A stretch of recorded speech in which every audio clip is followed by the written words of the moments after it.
നമസ്കാരം, ഞാൻ നിങ്ങളുടെ സ്വന്തം ശരവൺ മഹേശ്വർ. സ്പാർക്ക് മീഡിയ അവതരിപ്പിക്കുന്ന കാലമേ പാർവതിയോട് പറയൂ എന്ന 101 കവിതകൾ അടങ്ങിയ സമാഹാരത്തിലെ ഒരു കവിതയാണ് കാരുണ്യമാണ് എപ്പോഴും. ഈ എല്ലാ കവിതകളും ജനിക്കുമ്പോഴും അതിൽ ദുഃഖത്തിൻ്റെ ഒരു നിഴൽ കൂടെ കാണും. എന്താണെന്നറിയില്ല. മനുഷ്യ സഹജമായിട്ടുള്ള ചിന്തയായിരിക്കാം, ചിലപ്പോൾ കവിയുടെ ചിന്തയായിരിക്കാം, അല്ലെങ്കിൽ മനസ്സിൽ കടന്നുകൂടുന്ന ചിന്തകളായിരിക്കാം, തൊട്ടു തലോടി പോകുന്നവയാകാം. അപ്പോൾ ഈ കാരുണ്യമാണെപ്പോഴും എന്നുള്ള കവിത ജനിക്കാൻ ഉണ്ടായതിൻ്റെ ഒരു ഹേതു ജീവിതത്തിൽ സ്നേഹിക്കണം, പരസ്പരം സ്നേഹിച്ച് ജീവിക്കണം. ഈ പ്രപഞ്ചത്തിലെ എല്ലാവരും സ്നേഹത്തോടെയും സഹകരണത്തോടെയും ജീവിക്കണം എന്ന ആഗ്രഹക്കാരനാണ് ഞാൻ. എനിക്കറിയാവുന്ന എൻ്റെ ബന്ധത്തിൽപ്പെട്ടൊരു വ്യക്തി ഒരു വർഷത്തിന് മുന്നേ മരണമടയുകയുണ്ടായി. ജീവിതത്തിൽ എല്ലാ സുഖസൗകര്യങ്ങളും, സ്വത്തും വീടും എസ്റ്റേറ്റും പണവും പദവിയും എല്ലാം നേടി, മക്കളെയെല്ലാം നല്ല നിലയിൽ പഠിപ്പിച്ച് നല്ലൊരു ജീവിതവും നേടിക്കൊടുത്ത് ജീവിതത്തിൻ്റെ അന്ത്യഘട്ടത്തിൽ ഇനി എന്താണ് ചെയ്യേണ്ടത് എന്ന് ചിന്തിച്ചു നിൽക്കാതെ കുടുംബത്തിനും തൻ്റെ രക്തത്തിൽ പിറന്ന മക്കൾക്കും വേണ്ടി ചെയ്തു കൊടുക്കാൻ കഴിയുന്നതെല്ലാം ചെയ്ത് ഒടുവിൽ ഈ ഭൂവിൽ 10-76 വർഷം ജീവിച്ച് മരണത്തെ പുൽകുകയും കടന്നു പോവുകയും ചെയ്ത ആ മനുഷ്യൻ്റെ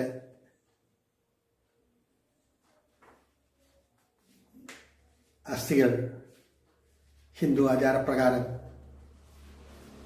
വർക്കലയിലെ പാപനാശത്ത് കർമ്മങ്ങളെല്ലാം കഴിഞ്ഞ് ഒരു കുടത്തിൽ നിറച്ച ആ എല്ലിൻ കഷ്ണങ്ങൾ വളരെ പവിത്രതയോടെ താണ്ഡവമാടി വരുന്ന കടലമ്മയുടെ ദേഹത്തേക്ക്, കടലിലേക്ക് അത് ഒഴുക്കി വിടുമ്പോൾ അതൊന്ന് മുങ്ങി വീണ്ടും കരയിലേക്ക് വരുന്നു. വീണ്ടും കടൽ അതിനെ മാടി വിളിച്ച് ഉള്ളിലേക്ക് എവിടെയോ കൊണ്ടുപോകുന്നു. തീർന്നു ജീവിതത്തിൻ്റെ തിരശ്ശീല വീഴൽ. ആ മൺകുടം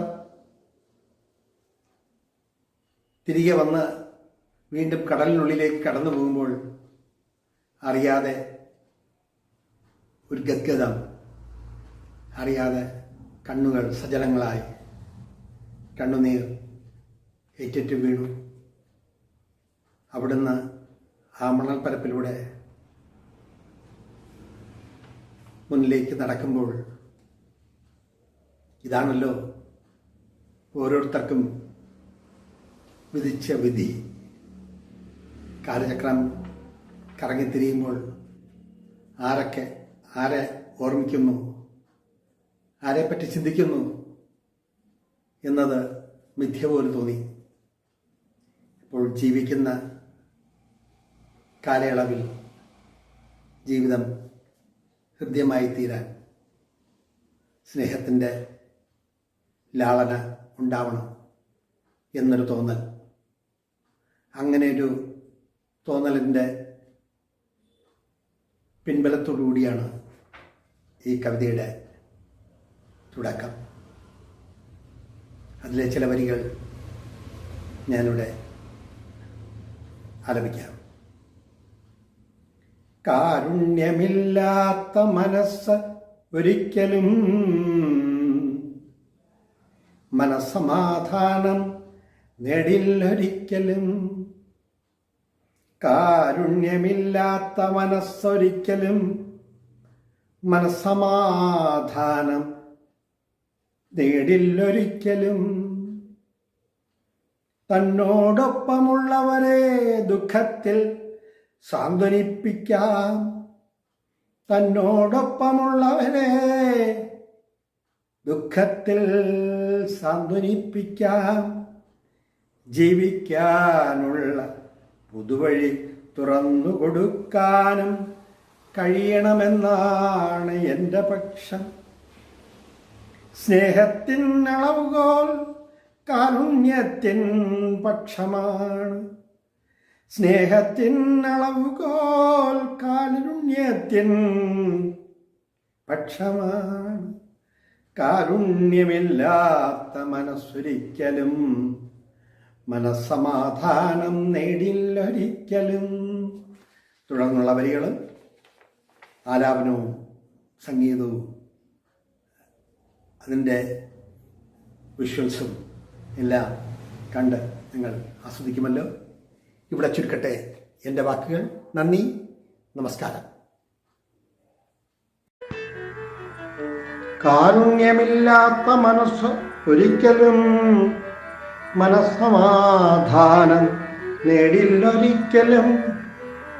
കാരുണ്യമില്ലാത്ത മനസ്സൊരിക്കലും മനസ്സമാധാനം നേടില്ലൊരിക്കലും. തന്നോടൊപ്പമുള്ളവരെ ദുഃഖത്തിൽ സാന്ത്വനിപ്പിക്കാം. തന്നോടൊപ്പമുള്ളവരെ ദുഃഖത്തിൽ സാന്ത്വനിപ്പിക്കാം. ജീവിക്കാനുള്ള പുതുവഴി തുറന്നു കൊടുക്കാനും കഴിയണമെന്നാണ് എൻ്റെ പക്ഷം. തന്നോടൊപ്പമുള്ളവരെ ദുഃഖത്തിൽ സാന്ത്വനിപ്പിക്കാൻ, ജീവിക്കാനുള്ള പുതുവഴി തുറന്നു കൊടുക്കാനും കഴിയണമെന്നാണ് എൻ്റെ പക്ഷം.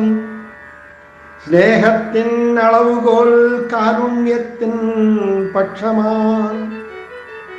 സ്നേഹത്തിൻ അളവുകോൽ കാരുണ്യത്തിൻ പക്ഷമാണ്. നേട്ടങ്ങളുടെ പ്രയാണത്തിൽ കാരുണ്യത്തിൻ്റെ സ്പർശമേൽക്കണം. സ്നേഹത്തിൻ അളവുകോൽ കാരുണ്യത്തിൻ പക്ഷമാണ്. നേട്ടങ്ങളുടെ പ്രയാണത്തിൽ കാരുണ്യത്തിൻ്റെ സ്പർശമേൽക്കണം. മേന്മയുടെ കോലം തൊടി ശാശ്വതമല്ല ഈ ലോകത്തിൽ. മേന്മയുടെ കോലം തൊടിയിൽ ശാശ്വതമല്ല ഈ ലോകത്തിൽ. കാരുണ്യത്തിൻ സ്പർശത്തിലൂടെ മാത്രമേ അർത്ഥവത്തായി തീരൂ. മേന്മയുടെ കോലം തൊടിയിൽ ശാശ്വതമല്ല ഈ ലോകത്തിൽ. കാരുണ്യത്തിൻ സ്പർശത്തിലൂടെ മാത്രമേ അർത്ഥവത്തായി തീരൂ. അനുഭവങ്ങൾ എന്നിൽ വരുത്തിയ മാറ്റങ്ങൾ പറഞ്ഞെന്നു മാത്രം. അനുഭവങ്ങൾ എന്നിൽ വരുത്തിയ മാറ്റങ്ങൾ പറഞ്ഞെന്നു മാത്രം. എന്നുമെന്നും ഞാൻ ഈ ചിന്തയിലൂടെ മുന്നോട്ടു പോകുന്നു. എന്നുമെന്നും ഞാൻ ഈ ചിന്തയിലൂടെ മുന്നോട്ടു പോകുന്നു. നഷ്ടപ്പെടാനൊന്നുമില്ല പിന്നെയോ സ്നേഹത്തിൻ സ്പർശന സുഖം ലഭ്യമാകും. നഷ്ടപ്പെടാനൊന്നുമില്ല പിന്നെയോ സ്നേഹത്തിൻ സ്പർശന സുഖം ലഭ്യമാകും. ലോകം സുന്ദരമാക്കാൻ ഓരോരുത്തന്റെ മനസ്സിലും കാരുണ്യത്തിൻ്റെ നിഴൽസ്പർശമുണ്ടാവട്ടെ എന്ന പ്രാർത്ഥന മാത്രം. എന്നുമെന്നും ഞാൻ ഈ ചിന്തയിലൂടെ മുന്നോട്ടു പോകുന്നു. നഷ്ടപ്പെടാനൊന്നുമില്ല പിന്നെയോ സ്നേഹത്തിൻ സ്പർശന സുഖം ലഭ്യമാകും. ലോകം സുന്ദരമാക്കാൻ ഓരോരുത്തന്റെ മനസ്സിലും കാരുണ്യത്തിൻ്റെ നിഴൽസ്പർശമുണ്ടാവട്ടെ എന്ന പ്രാർത്ഥന മാത്രം. കാരുണ്യമില്ലാത്ത മനസ്സൊരിക്കലും മനസ്സമാധാനം നേടില്ലൊരിക്കലും. തന്നോടൊപ്പമുള്ളവരെ ദുഃഖത്തിൽ സാന്ത്വനിപ്പിക്കാൻ, ജീവിക്കാനുള്ള പുതുവഴി തുറന്നു കൊടുക്കാനും കഴിയണമെന്നാണ് എൻ്റെ പക്ഷം.